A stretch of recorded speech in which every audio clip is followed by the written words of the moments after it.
अस्सलाम वालेकुम नाज़रीन। इस किस्त के आगाज़ में गुमस्तकीन आगे की मनसूबाबंदी करता है और कहता है कि जब तक गुंदोगदो और तुतकीन का पटा हमारे हाथ में है, अर्तुगरुल कुछ भी नहीं कर सकता।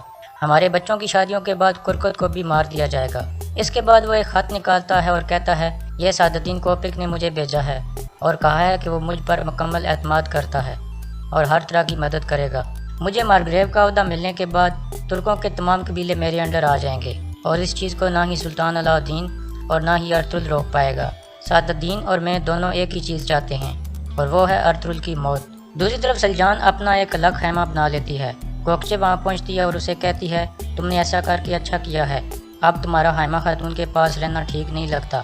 सलजान कहती है, मैं किसी पर बोझ नहीं बनना चाहती, इसलिए मैंने ऐसा किया है। दूसरी तरफ नयान अपने डेरे पर तानगुत और उलू बिलगे से कुछ अहम गुफ्तगू करता है। सिर्फ एक चीज़ का हमें पता नहीं है कि अर्तुगरुल के नापाक हाथ कहाँ तक पहुँच चुके हैं। हो सकता है उसके हाथ हमारे अंदर तक पहुंच चुके हों। गद्दार कौन है, हमजा या अब्दुर्रहमान? इतने में हमजा और अब्दुर्रहमान एक आदमी को पकड़कर वहां लाते हैं। हमजा कहता है, आपके हुक्म के मुताबिक हमने सबको मार दिया है और इसको अपने साथ लाए हैं ताकि आप इसे मालूमात हासिल कर सको। नयान उठता है और बगैर बात किए उस आदमी को मार देता है और कहता है, हवाएं, परिंदे, भेड़िए और हर तरह की मखलूक़ात मेरे कान में सरगोशी करती हैं और मुझे सब कुछ बता देती हैं जो मैं जानना चाहता हूँ। तुम्हें इस आदमी को यहाँ लाने की जहमत नहीं करनी चाहिए थी। फिर वो हमजा और अब्दुर्रहमान की तरफ बढ़ता है और कहता है, तुम दोनों ने अपनी जिम्मेदारी पूरी कर दी है, तुम लोग थक गए होगे, जाओ और सो जाओ। कल मैं अपने एक वफादार कुत्ते से मुलाकात करूँगा। वो सुल्तान अलाउद्दीन के महल में मेरा जासूस है। मैं उसको कुर्तबोगजी के मुकाम पर मिलूँगा और इस लंबे सफ़र में तुम दोनों को भी साथ लेकर जाऊँगा। फिर नयान उनको जाने को कहता है। दरअसल ये खबर नयान ने जानबूझकर उन दोनों को दी थी क्योंकि वो चेक करना चाहता था कि गद्दार कौन है और कौन यहाँ से निकलकर अर्तुगरुल को ये अहम खबर देने जाएगा। दूसरी तरफ अर्तुगरुल और हकीम अर्तुग अहलत से वापसी के सफ़र पर रवाना होते हैं। रास्ते में एक जगह वो रुकते हैं। अर्तुगरुल कहता है, एक दिन हम भी इस सरजमीन पर अपनी हुकूमत कायम करेंगे जहाँ हमारे बच्चे और बच्चियाँ आज़ादी से ज़िंदगी गुजारेंगे और इंसाफ का बोलबाला होगा। दूसरी तरफ कबीले में हैमा खातून गुंदोगदो के खेमे में जाती हैं और कहती हैं कि गोंजा गुल से तुम्हारी शादी करीब है, अल्लाह तुम्हें हमेशा खुश रखे। लेकिन सलजान भी तुम्हारी बीवी है और मेरी बेटी है, इसलिए उसे इस तरह कोने में मत फेंको और उसको भी वक्त देने की कोशिश करो। गुंदोगदो कहता है, जैसे आपकी ख्वाहिश वालदा। दूसरी तरफ दवान बामसी को मजाक में छेड़ता है, जिसके बाद वो दवान को पकड़ने के लिए उसके पीछे भागने लगता है। इस दौरान दवान गिर जाता है और देखता है कि एक खूबसूरत लड़की उसके सामने खड़ी होती है। दवान लगातार उसे देखना शुरू कर देता है और कहता है कि मुझे कुछ होने लगा है। वो लड़की मुस्कुरा कर आगे बढ़ जाती है। इसके बाद तुर्गत दवान को कहता है, मोहब्बत का परिंदा तुम्हारे दिल पर उतर आया है भाई, अब से तुम्हें कभी चैन नहीं आएगा।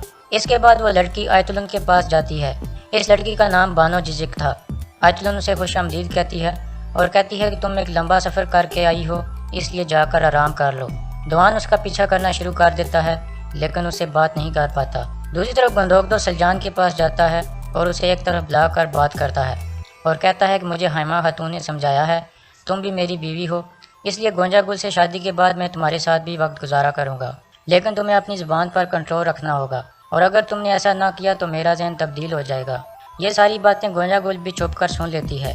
गुंदोगदो के जाने के बाद वो गुस्से में सलजान के पास जाती है और कहती है, गुंदोगदो से दूर रहो, लेकिन सलजान उससे कहती है कि तुम अपने काम से काम रखो।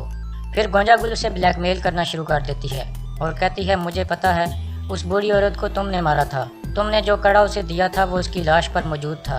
वो कड़ा तुम्हारे जुर्म का सबूत है और मेरे पास है। अगर आइंदा तुमने कोई गलती की तो मैं तुम्हें सबके सामने बेनकाब कर दूंगी और जिरगे में तुम्हें मौत की सजा दिलवाऊंगी, इसलिए तुम गुंदोगदो से दूर रहो। ये कहकर वो वहाँ से चली जाती है। दूसरी तरफ गुंदोगदो ट्रेनिंग एरिया में सिपाहियों के पास जाता है और उन सबको इकट्ठा करके एक खिताब करता है और कहता है, मेरे एक तरफ काई कबीले के सिपाही खड़े हैं और दूसरी तरफ दो दुर्गा के, लेकिन आज के बाद मैं ऐसा ना देखूं। तुम दोनों एक ही फौज के सिपाही हो, इसलिए आपस में इत्तेहाद और भाईचारा कायम करो। इत्तेहाद के बगैर तुम दुश्मन को शिकस्त नहीं दे सकोगे। इसके बाद वो दोनों कबीलों के सिपाहियों को आपस में घुलने मिलने को कहता है, जिसके बाद सब सिपाही एक दूसरे के गले मिलते हैं और आपस में मिक्स हो जाते हैं। इतने में दवान वहाँ पहुँचता है। वो बानो जिजिक का पीछा करने की वजह से लेट हो गया था। गुंदोगदो उससे पूछता है, इतने लेट क्यों आए हो? बामसी बोल पड़ता है, ये मोहब्बत इंसान को बेवकूफ़ बना देती है भाई। गुंदोगदो दुआन को कहता है, आइंदा ऐसा नहीं होना चाहिए। इसके बाद गुंदोगदो तुर्गत को इशारा करता है। तुर्गत सब के सामने आता है और कहता है, आज तुइतेकेन भाई सेहतमंद होकर वापस आ गए हैं और गुंदोगदो भाई भी सिपाहियों के कमांडर बन गए हैं, इसलिए इन दोनों के लिए नारे होने चाहिए। इसके बाद सब सिपाही तुइतेकेन भाई जिंदाबाद और गुंदोगदो भाई जिंदाबाद के नारे लगाते हैं। दूसरी तरफ तानगुत छुप कर एक जगह जाता है और ओगेडे खान की तरफ एक खत लिखता है, जिसमें वह लिखता है, मैं आपके हुक्म के मुताबिक नोयान के हर कदम की जासूसी कर रहा हूँ। वह अर्तुल के खिलाफ बेबस हो चुका है। अगर ऐसे ही चलता रहा तो हमारी फ़ौज के लिए आगे बढ़ना नामुमकिन हो जाएगा। इसके बाद तानगुत पिंजरे से कबूतर निकालता है और उसके ज़रिए खत रवाना कर देता है। इतने में एक मंगोल सिपाही वहाँ आता है और उसे बताता है कि हमजा अभी तक सो रहा है, लेकिन अब्दुर्रहमान यहाँ मौजूद नहीं है। दूसरी तरफ दुआन एक बार फिर छुपकर बानो जीजी को देखने लगता है। बानो एक बर्तन खरीदने में मसरूफ़ होती है। इतने में तुर्गत और बामसी दुआन के पास पहुँचते हैं और उसे कहते हैं कि जाओ और बानो को अपने दिल की बात बता दो।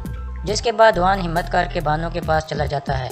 बानो बर्तन खरीद कर जाने लगती है तो दुआन उसके सामने आ जाता है और कहता है, बर्तन मैं उठा लेता हूँ। बानो कहती है, नहीं, मुझे मदद की ज़रूरत नहीं है, लेकिन दुआन बाज नहीं आता और उसे बर्तन लेने की कोशिश करता है। इसी कोशिश में बर्तन गिरकर टूट जाता है। बानो गुस्से से चली जाती है, जबकि तुर्गत और बामसी दुआन के पास आकर कहके मारने लगते हैं और उसे छेड़ने लगते हैं। दूसरी तरफ अब्दुर्रहमान गार में गायकली के पास पहुंचता है। कबीले में जाओ और अर्तुल भाई को खबर दो, नोयान सुल्तान के महल में मौजूद जासूस से मुलाकात करने वाला है। वो कल रात कुर्द बोगजी के मकाम पर होंगे। गायकली उसे कहता है कि अर्तुल भाई ने कहा है कि आपकी जिम्मेदारी वहाँ ख़त्म हो चुकी है और अब आप नोयान के पास नहीं जाओगे। अर्तुल भाई को लगता है कि नोयान को आपकी असलियत का पता चल गया है, लेकिन अब्दुर्रहमान इस बात को नहीं मानता और कहता है, मुझे पता है नोयान को मुझ पर शक नहीं है और मेरा वापस जाना बहुत ज़रूरी है ताकि मैं रियासत के गद्दार के बारे में पता लगा सकूं।